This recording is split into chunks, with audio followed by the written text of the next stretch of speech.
Now this, take a look at the op-ed. Election 2024 puts $6 trillion in taxes on the November ballot. Ted Jenkin wrote that, and Ted joins me now. Part of this is the $4 trillion in expiring Trump tax cuts. If they do expire, our taxes go up $4 trillion. Is that accurate?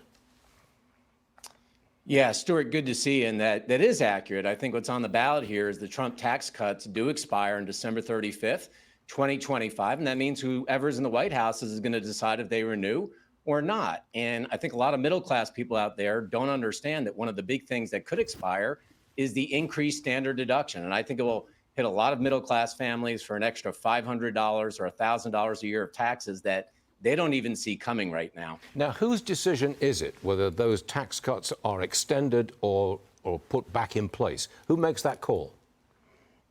Well, Congress will have to make that call ultimately, but obviously there's going to be a lot of influence dependent upon who's going to be in the White House. And that's why Joe Biden right now has talked about potentially adding an additional $2 trillion in taxes on top of this $4 trillion that could go away. So it could end up being $6 trillion. That's why I wrote the op-ed. Okay, now Biden wants an additional $2 trillion in taxes.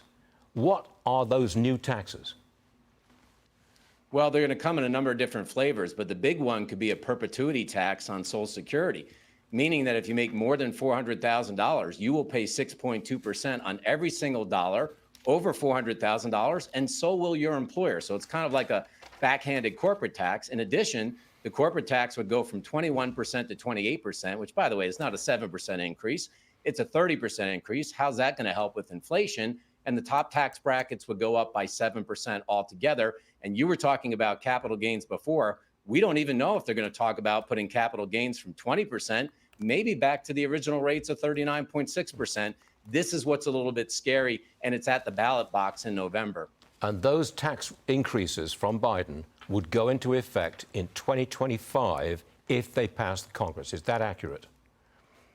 Yeah, well, technically it would be January 1, 2026. But yes, they would pass it somewhere in 2025, and it would go into effect in 2026. That's why this election is so important this year. It's not just the wallets of wealthy people. It's the wallets of many middle-class Americans who don't see what's going to happen with the tax brackets and the standard deduction if they expire.